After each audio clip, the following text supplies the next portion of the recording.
Hi, motherfuckers! It's time to talk about WWE Crown Jewel. I've been really busy these last few days, so I'm just getting around to talking about this. I've already watched it, but it's been a few days, obviously, so I'm gonna refresh myself by reading up as to just what happened. I think if I just read what happened, I'll know like who won and everything like that. I just don't want to miss any matches. So the beginning of the show, I definitely remember because it opened up with Brock Lesnar versus Cain Velasquez. Now, this is a good way to open the match because it's not a real, like, a wrestling match per se. So you might as well just start with this, get it out of the way. It's for the title, and it has Brock Lesnar. So, you know, good way to start for many reasons, as I just pointed out, bitches. So, first things first. Brock Lesnar comes out, everyone loses their minds. The Saudi Arabian fans are real wrestling fans. They're good wrestling fans. They're the kind of young men and young women that watch wrestling and still pretend it's real, right? Like, and they react not just in accordance with kayfabe, but they also just kind of like the people that are clearly cool, right? So you see Brock Lesnar, doesn't matter if he's a heel. It doesn't matter if he beats the shit out of Dominic Mysterio, right? Who gives a fuck, right? Brock Lesnar is awesome.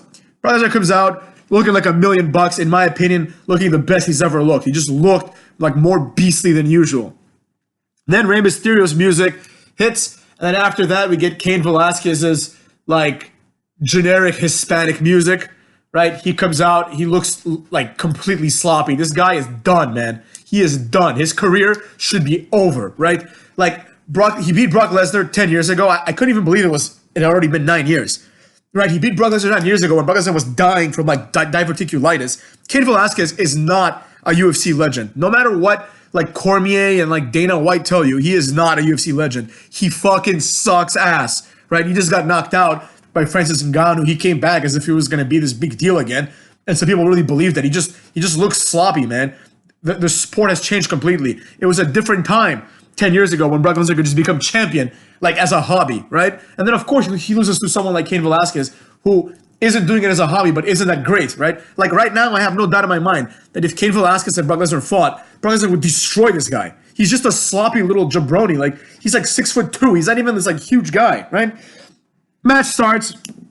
It was all right. The match was all right, I thought. The criticism that I had was that like it was basically like a UFC match, which I understand. Like, Cain Velasquez doesn't know anything about wrestling, so I wasn't expecting him to like start doing suplexes and things like that, right? But he just kept doing these strike combinations, and I think he was using closed fists, which is not legal in wrestling. So there you go. They should have like made this like some sort of like MMA rules match or like maybe like a no DQ match or something like that. But long story short, the match was like about 30 minutes long. They have a few striking exchanges. Cain head kicks Brock Lesnar. Brock falls down. Cain gets on top of him to finish him off. Brock gets a Kimura. Cain taps out, right?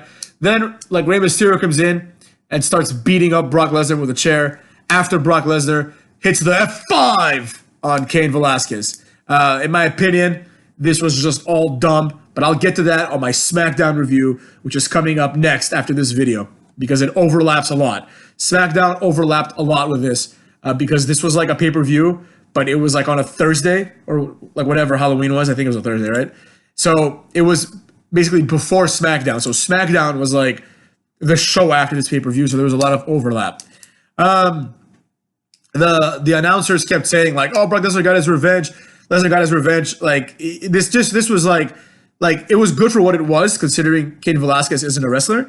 But as a segment in its entirety, and the fact that it looks like Brock Lesnar is going to continue a program with Rey Mysterio, is like, I don't like that. And I guess I'll just say it here.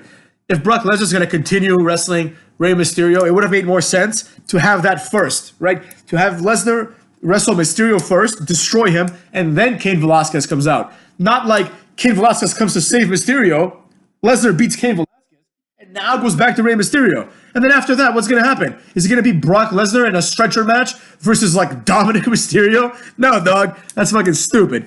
So that part I didn't like. Good job on Cain for doing like a pretty decent job considering that, he's not a wrestler at all. Next, we have the tag team turmoil match to determine the best tag team in the world. I was looking forward to this. I really was. Because I like tag team turmoil matches. I like elimination matches in general. So I was looking forward to this a lot. And I was curious to see who they were going to have be the winners. I predicted this match almost down to a T. Right? I knew that obviously like the tag champs, either the Raw tag champs or the SmackDown tag champs, would have a strong showing.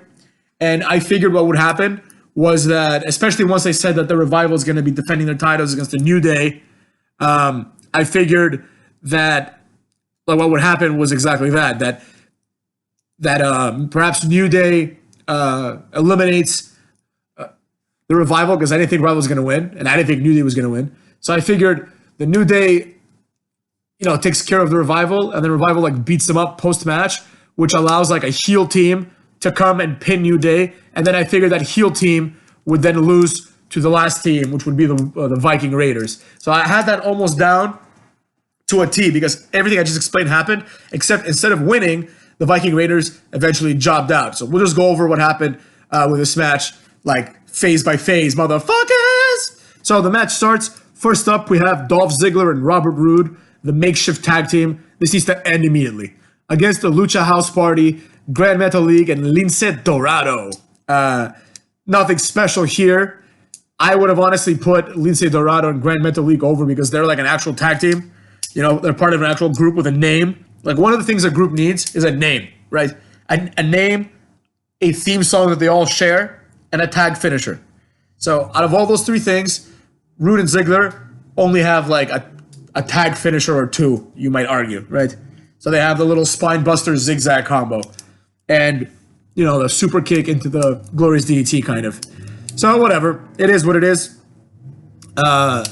Speaking of that move, Dolph Ziggler kicks one of them in the face, and Roode hits the glorious DDT, and Lucha House Party is bye-bye, gone home, adios amigos. You understand what I'm saying? Then we have Ryder and Hawkins, and everybody knew this was going to be like, obviously like a squash type situation. They hit the zigzag and what's it called? Fucking spine buster situation on them, and they pinned them out. So Ryder and Hawkins get eliminated. Then we have Heavy Machinery. I thought, honestly, that Heavy Machinery was going to lose to Ziggler and Roode, just to push Ziggler and Roode as more serious, because then, like, even if Heavy Machinery wins, like, what are they going to do? They're probably going to lose to the next team. And this segment went on like a little bit too long, like the Heavy Machinery Ziggler Roode thing, because, if you're going to have Heavy Machinery there for another, segment of the match, make this one short, because Heavy Machinery, they have like a few spot moves. They're fun. I like Heavy Machinery, but they're not like, like they do their 3 or 4 spots and that's it. Highlights of this were Otis tries to do the Caterpillar, which was awesome. Otis is dancing. The Saudi Arabian fans went nuts over this, as they should, because it's just cool. Otis is just awesome, man. So it ended when Heavy Machinery hit the compactor to defeat Ziggler and Roode. Whatever. It was whatever. New Day comes out. They said that, what's his face? Xavier Woods is injured. So now we have Kofi Kingston and Big E. This was all right. Kofi Kingston and Big E, as much shit as I say about Kofi Kingston, they do have chemistry. Like, New Day has chemistry. They're like a decent tag team. So Kofi Kingston and Big E hit the midnight hour, and that eliminates Heavy Machinery. Then we have B Team, go, go, go, which I actually think is a very cool entrance theme. But anyways, they come out, they get eliminated when Big E hits the big ending on one of them. I think Curtis Axel, I don't remember. Then we have the Revival. They come out, they do their thing. You know what I mean? They have a moment with Kofi Kingston. Nothing really special happens here. And then they get eliminated by New Day when, what's his face? Kofi pins one of them, I believe. And after that, the Revival did exactly like I thought they would. This is fucking predictable as shit. They beat the shit out of the New Day and hit the Shatter Machine on the coaster on the former champion. The fact that like during one thing that I remembered very clearly is that during the match, they kept talking about how like, oh, like Kofi and Big E have been frustrated the last few months. Have they? Have they really? Kofi Kingston was champion the last few months. What the fuck does he have to be frustrated about? This guy got like an opportunity of a lifetime to win the title at WrestleMania in what I consider to be one of the least deserving champions of all time. I'm not even kidding, man. One of the least. This would be like there's been so many tag teams out there that have had way better wrestlers than Kofi Kingston that haven't become champion. Like, neither of the Dudley Boys have become WWE champion, right? Matt Hardy's better than Kofi Kingston. He didn't become champion, right? There's so many of these things. And there's so many of these teams that have had, like, one guy who, like, was, quote-unquote, held back by, like, some other guy. And these people haven't become champion. But Kofi Kingston becomes champion and then reverts back immediately to, like, pancake idiot, right? And I'm supposed to give a shit? You know, like... You can't take that seriously, man. He was one of the worst champions of all time, Kofi Kingston. But anyways, the announcers kept saying, "Oh, like they're looking to get back on track." He was just WWE champion. What do you mean? What do you mean get back on track? You mean throw pancakes and fight tag teams? This guy was just WWE champion. He's never gonna get back on track. That's it, motherfuckers.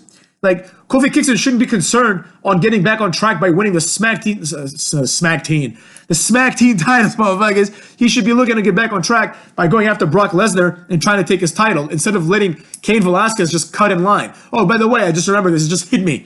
Michael Cole was saying that Cain Velasquez is the first person in the history of wrestling, or at least in the history of WWE, whose first WWE match is a world title match.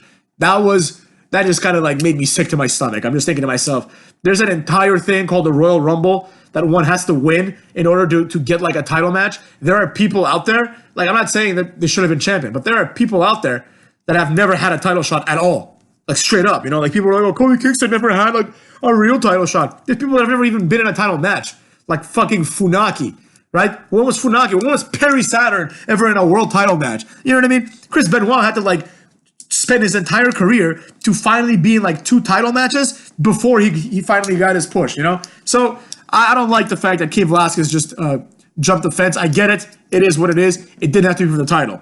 Anyways, the OC comes out next, obviously Gallows and Anderson with their new theme, which is like badass. It fits the OC as a concept. They go for the Magic Killer on Kingston, but Kingston escapes, which is fair because he was WWE champion, so he shouldn't go down so easily. And then they kick Big E in the face, and they hit the Magic Killer on Kingston and pin him. I believe they hit the Magic Killer. Yeah, I think so. Anyways, the last team was the Viking Raiders. Up until this point, I'm like, all right, this match went exactly like I thought it would go. And now I'm expecting the Viking Raiders to beat the OC. Now, I'm not a huge fan of New Japan. I think it's all right.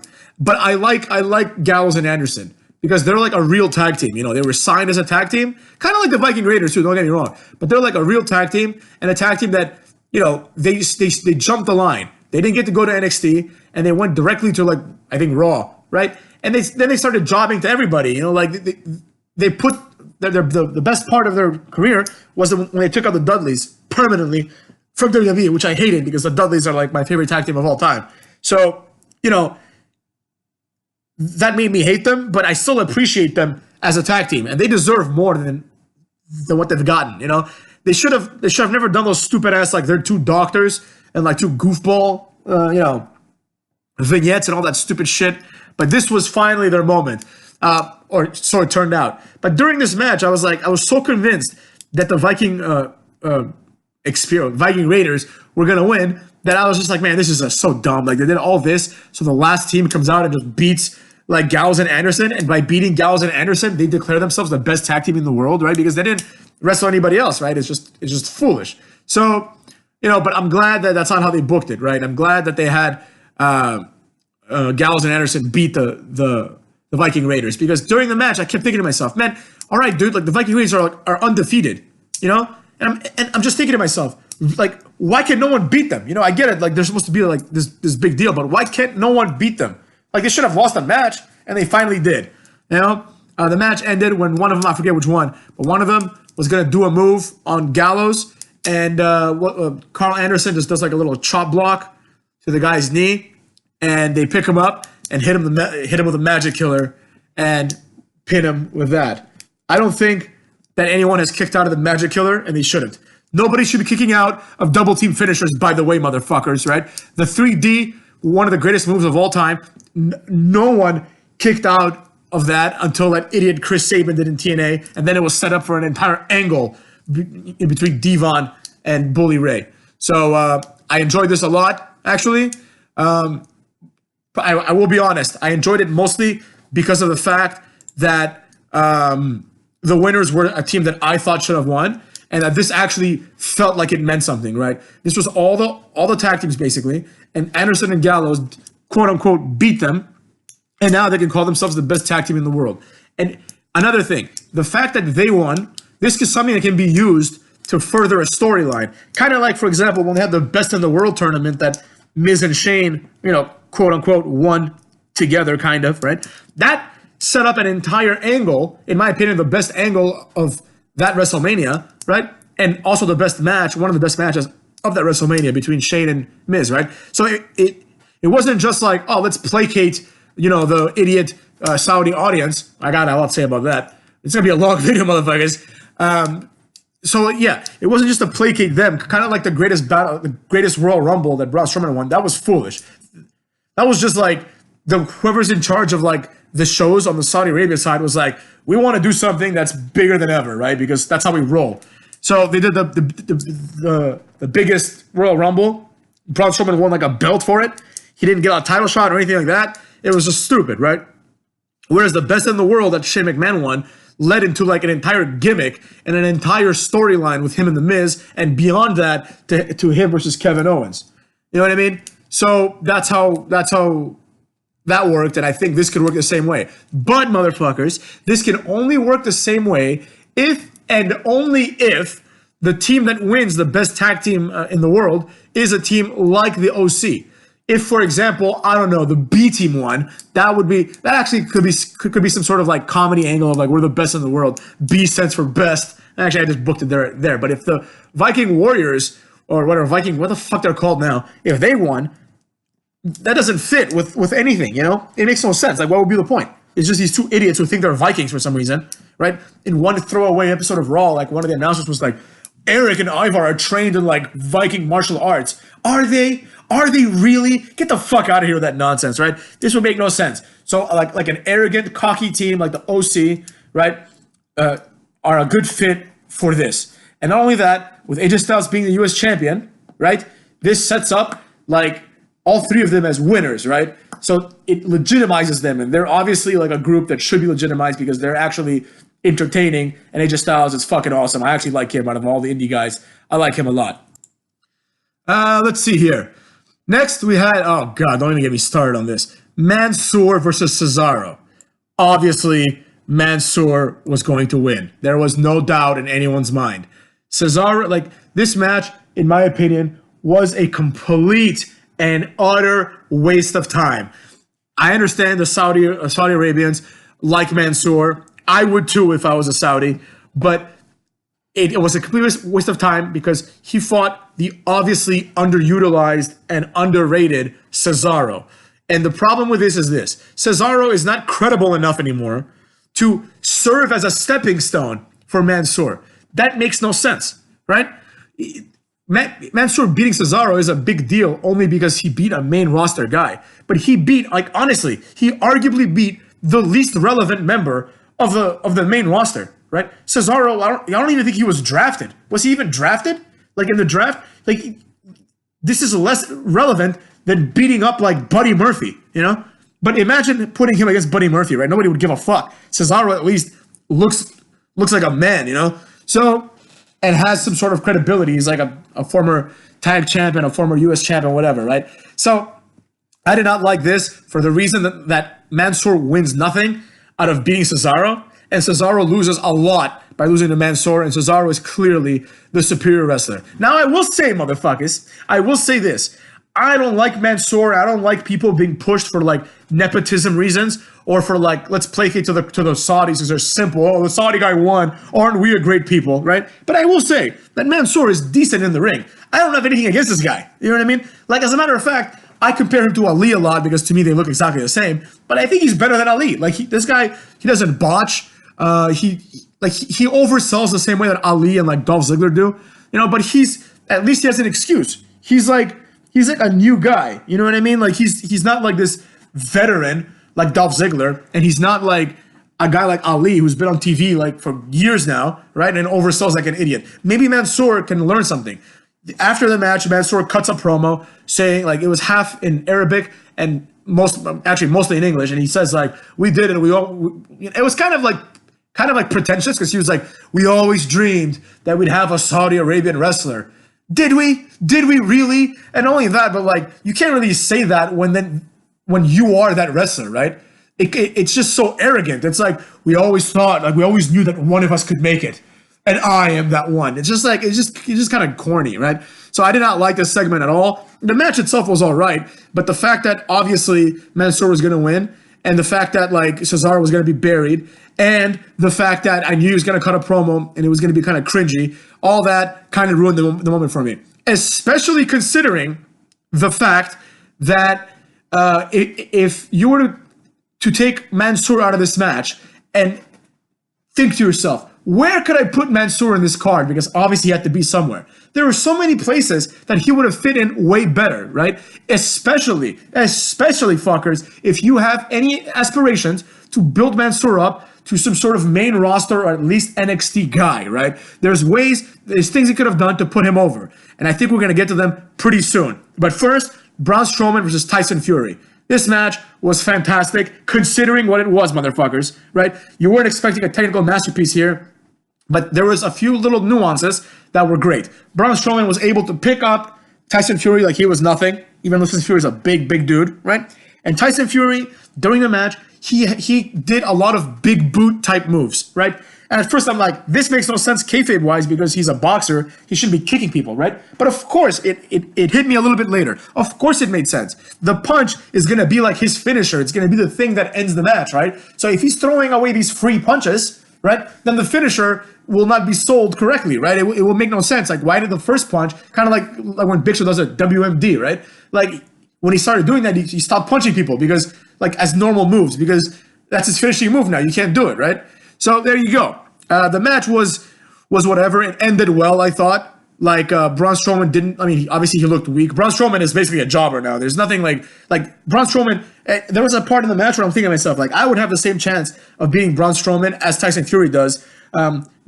Because anyone that beats Braun Strowman always beats him because they're in the corner, right? Either like outside, like on the apron or something, or on the turnbuckle, and they just move away when Braun Strowman tries to run on them. And Braun Strowman just runs into things, right? And like knocks himself out, tires himself out, and then he's left vulnerable to be hit with like a finishing move, right? So I'm like, if I had a finishing move, like if I did the RKO, let's say, right? Braun Strowman ran into the corner, turned around, I could RKO him, I could pull that match together too, right? It's stupid. But the way the match ended was great because it ended with Braun Strowman being like on the apron, trying to get back in the ring, and Tyson Fury just runs and just hits him with a nice right cross right to the face, right?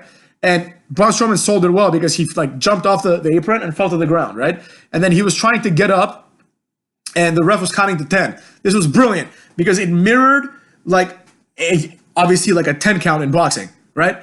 And except Braun Strowman didn't lose by knockout, right? So like no one can say like, oh, Tyson Fury knocked him out, right? Even though technically he did because he was down for more than 10 seconds. But the way it was done was that Braun Strowman lost by count out, right? Which kind of protects him. It's not this guy that just got flat knocked out by like the superior wrestler. Tyson Fury could probably beat the shit out of everyone on this show, including Brock Lesnar and that idiot Cain Velasquez. And definitely, I don't know, Braun Strowman's a big dude. And I don't know, he'd have a shot. So, but he went down with a punch to the face, and then he kind of got up and he went and he attacked Tyson Fury afterwards. So I thought this was like all right for what it was, you know? Like, I mean, again, you weren't going to see like a technical masterpiece here. It wasn't going to be Dean Malenko versus Eddie Guerrero, but it was what it was. So I enjoyed it for what it was, right? Next, we had AJ Styles defending his title, the US title, against Humberto Carrillo, who won apparently a pre-show battle royal, like a 20-man battle royal. As soon as Michael Cole, whoever the fuck it was, said, on the pre-show, we had a battle royal. I'm like, Humberto Carrillo won. I knew it immediately, right? Obviously, the guy that's in a program with AJ Styles is going to win, right? But here's the problem with that. We've seen this match before, right? So I don't want to see it again, number one.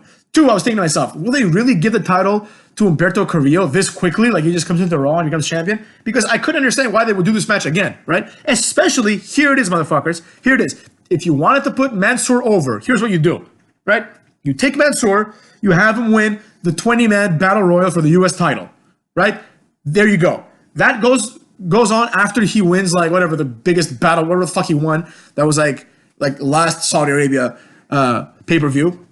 It continues that trend of this guy's like overcoming the odds. Then you have Mansoor have a wrestling match against AJ Styles for the US title, right? And he just comes very, very close to winning. And AJ Styles just like rolls him up or something after like what should have been the best match on the card, right? That's a more successful way to put him over than to have him beat Cesaro, who's a complete nothing, a nobody. You understand what I'm saying? So taking this into account, and then if you want to put American Carrillo on the card, have him beat Cesaro or something, right? Have him beat in a throwaway match where you're like, all right, you put this guy over a little bit, right? But the fact that Humberto Carrillo is here and this high up on the card, while successful and talented wrestlers, more talented wrestlers like Andrade are left back home, or maybe he was in the battle royal, I don't know, is ridiculous to me, right?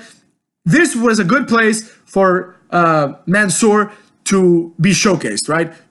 That way, you show him twice, and you have him take AJ Styles to the limit. It would be kind of like when Daniel Bryan like wrestled Jericho, who was the world champion at the time on NXT, and almost beat him, right? And you knew that Jericho was going to win, obviously, but there was a moment where you're like, oh, can this guy do it?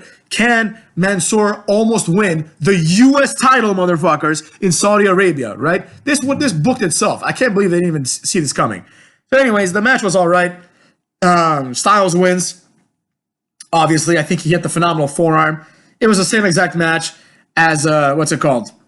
As the one they had on Raw, I believe. Next, we had Natalya versus Lacey Evans. Now, I'm sure, like I'm here on Bleacher Report just to look at what the matches were. I'm not reading what they're saying, but for this match, I'm gonna guess that because they give them grades, I'm gonna guess they give this match an A+. Okay, an A. They gave it an A, right? Here's the problem with this match. Number one. Both of these women came out wearing baggy t-shirts. Now, I understand they're trying to move the product away from like sexualization of the divas or whatever, the female wrestlers, the female talent, right? And that's fine. I don't care. That's not my business. I don't give a rat's ass. Obviously, I would prefer to see, especially in the 90s, you know, a lot of people don't understand. A lot of you like 18-year-olds, 19-year-olds, even like, you know, early 20-year-olds don't understand how hard it was back when I was in middle school and even early high school to watch porn. That shit was hard, man. You had to download that motherfucker onto your Kazaa or your Morpheus. Remember Morpheus, motherfuckers? Right? It was hard as shit, you know? So, like I was watching an episode of Friends recently, and it's the episode where, I don't even, like, Friends is kind of stupid, but whatever, where Joey and Chandler, like, have free porn on their TV. And the comedy is that they refuse to turn the TV off, right? Because if they do, they're afraid they'll lose their porn. Now, that episode could never work in a contemporary sitcom because nowadays you just go on Pornhub, problem solved, right? You know, like, but back then it was like that was one of the only ways to watch porn was to like order it on pay-per-view on your TV or go to the store and like get it from like not Blockbuster, but like, you know, like seedy little like DVD, VHS rental places, right? And a guy would come up with a binder, or you had to go in like a back room, come up with a bike or put one of those gloves on that, you know, like those Falconer gloves, like Jim Norton said, right? And then flip it out and be like, all right, here's your movie. They pick it out. It's all discreet and everything, right? So back in the day, you know, in the early 90s, and not for me because I started watching around like 97, 98, right? But I was a kid. I was like, I'm 32 now. So like I was what? I was like 11 or 12 when I started watching, maybe 13, right?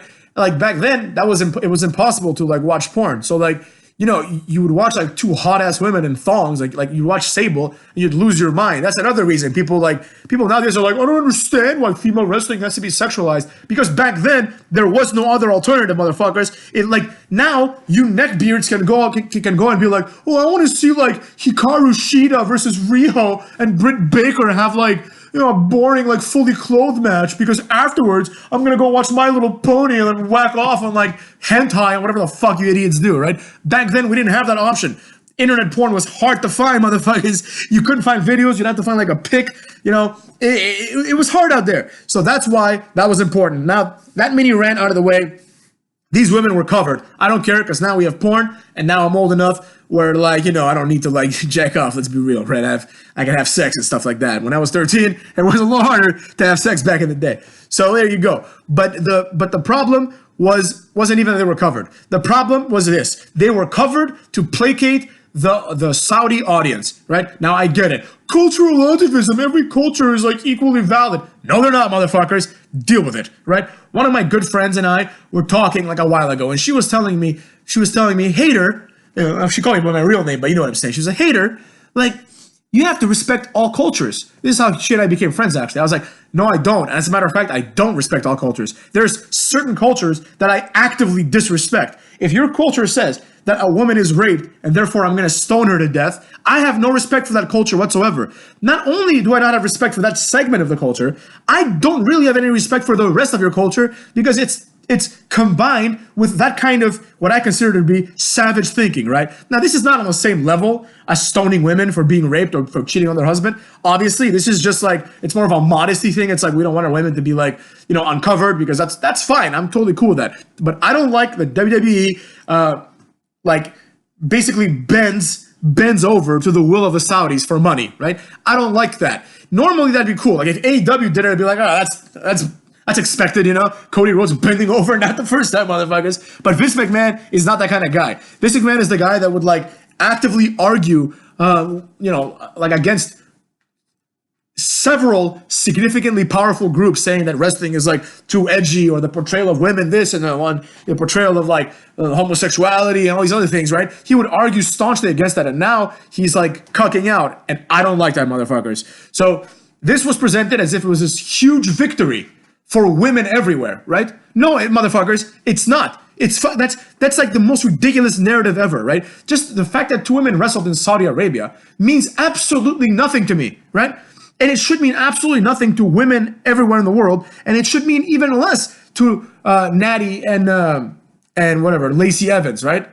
It should mean nothing. The only thing that matters here, the only people that it should mean something to is the Saudi Arabians, right? The ones who are all right, we have taken a step towards being less savagery, less savagey than we were before. And now we're letting women wrestle because, we're trying to modernize ourselves, which is kind of the whole thing with what is Saudi 2030 or 2050, whatever it is, their initiative to make Saudi Arabia a cosmopolitan, modern nation, not relying on oil, right? This is a step towards that. This has nothing to do with women, right? The fact that they didn't want women to wrestle before and want them now is not a victory for women. It's not like women did something, right? It's not like women were we want to wrestle here, and the government was no, you're not wrestling, and they're yeah, we do, we want to wrestle, and then the government eventually bent to their will. That's not what happened at all. What happened was the Saudi government understands that the world looks at you as a savage place, and that women are half the world, and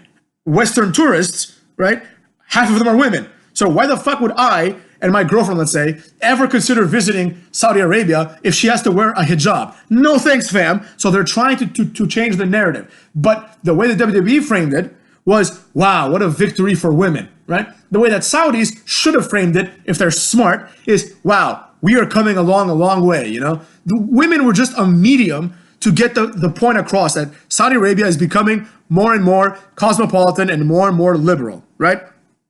So I couldn't give a rat's ass about how Natalya and Lacey Evans felt in this meaningless, fabricated moment. Next, we had Team Hogan versus Team Flair. This match was kind of shitty, in my opinion, but I did enjoy the end of it, because the end of it, as I thought it would be, it was like a finisher fest. But it wasn't just a finisher fest. They had all these smaller guys like Gable and Ricochet doing wiping people out. Like Gable doing like a front senton off the apron to take out someone. And then it ended with Roman Reigns spearing Randy Orton. The match didn't feel big time at all. A lot of the people here are jobbers. You know what I mean? Specifically, here I'm looking, I know a little bit about how marketing works, right? And how business works. And over here on Bleacher Report, the image that they have shows everyone involved in this match. In the center, we have Hogan, and right behind him is Flair, right? Behind Flair is Orton, and behind Hogan is Roman Reigns. That was pretty much it right there. That was the match. Everything else is just filler, right? So going from center and fanning out, right, in order of importance, we start with Hulk Hogan, the real reason why this thing was even happening, right? Ric Flair, they were just all right, let's throw Ric Flair in there to be Hulk Hogan's opponent, kind of in metaphor, right? And they had their team captains, Reigns and Orton, the 2 stars. After that, on the Hogan side, you have Rusev, who is parallel with fucking Baron Corbin, right? Then we have Ricochet and Lashley. And then last and certainly least, we have Shorty G and Nakamura, right? Who, by the way, is a fucking Intercontinental champion. So he should have some sort of like better building than this. But anyways, the point of that was this. Clearly the 2 stars were Reigns and Orton. And I mean, obviously after Flair and Hogan, right? And everything else just didn't really matter. But because the finish was fun, the match was aight. It was aight, motherfuckers. It wasn't that great. Then we had Falls Count Anywhere match for the Universal title, Seth Rollins versus The Fiend. On the Raw review, I said to myself, how are they going to have Seth Rollins beat The Fiend, right? Especially after they exhausted Seth Rollins beating Eric Rowan with the little forklift thing, right? I couldn't understand how, because there was no way that I thought The Fiend was going to take the title from him because it's the red title of Monday Night Raw, so The Fiend is now on SmackDown. So I'm like, and they kept emphasizing that the draft this time matters a lot and that they're not going to just kind of undo it. So I'm like, all right, let's see how this goes, right? Long story short, the match was actually pretty fun, I'm not going to lie. Aside from the fact that Seth Rollins started doing like 15 stomps again, it ended kind of cool. Like he threw The Fiend into like basically like little, what's it called? Like a little pyro station type of thing. And the station, quote unquote, exploded. In other words, some fireworks went out. And for some reason, we're supposed to believe that this like hurt Bray Wyatt. And Seth Rollins was like kind of recovering. Bray Wyatt appears behind him. People lose their minds. Bray Wyatt puts on the mandible claw and then transitions it into his sister Abigail, right? Because I mean, I guess they don't want him to like lose by, submission or passing out or something, right? So he hits his sister Abigail to the outside and pins Rollins 1, 2, 3, becomes champion, right? That was cool. I enjoyed that. The match was fun, but it left me thinking to myself, what the fuck is happening with Bray Wyatt, right? And what the hell's happening, more importantly, with the Universal title? Because now, the way I see it, is that there are 2 championships, motherfucker, 2 world titles on SmackDown. And I was like, what's going to happen? Are they going to make Bray Wyatt go to Raw now? Which I don't like because he was drafted by SmackDown fair and square, right? And this was addressed on SmackDown, which I will be recording right after I'm done with this. But anyways, the Saudi Arabia one, this was one of my favorite Saudi Arabia pay-per-views. The other ones were like, I think, a little bit lackluster. But this one was cool because they had like the debut of both Tyson Fury and Cain Velasquez, which is kind of neat, right? And I'm actually looking forward to the Saudi Arabia pay-per-views now because they always have something like incredible. They always have like the return of Shawn Michaels, Goldberg versus Undertaker, and a lot of these things didn't really pan out for obvious reasons, but still, like there are things to look forward to. And once again, motherfuckers, wrestling is never about the actual match. I would much rather be hyped up to see Goldberg versus Undertaker and have it be a shit match than to have no hype and see like, I don't know, Lince Dorado versus fucking Humberto Carrillo in like Escalera de Muerte match. Couldn't give a fuck about that, right? It might be the best match ever. I don't care. What makes wrestling good is what I just said. And that is, motherfucks, the fact that it's about story and that things that you want to see. You want to see Taker versus Goldberg. If you've been watching wrestling for a while, you want Shawn Michaels to come out of retirement specifically against Undertaker and hopefully beat him in some meaningless tag match in Saudi Arabia. That was a good moment, you know what I mean? That's why every WrestleMania they do this now. They always have like Batista come back, or like now it's going to be John Cena is going to be like a Mr. WrestleMania type of guy, I think, right? They have people that are actually interesting come back because they understand that no matter how good AJ Styles and Seth Rollins are, they can only put so many asses in seats. AJ Styles, I think, is going to be a Hall of Famer. Seth Rollins, hopefully not, but probably as well. So maybe one day they can have that role, but not now, motherfuckers. Now that's Cena's job. So anyways, without further ado, I'm going to end this, but not because I don't want to keep talking to you guys, but because I'm excited to talk about SmackDown, which I think is going to be a much better video than this because SmackDown, there was a lot more shit to talk about. Whereas here, this was actually an enjoyable show. And the worse the show is, the more I enjoy talking about it in my videos. Anyways, motherfuckers, go fuck yourselves. Cock up the ass, bitches.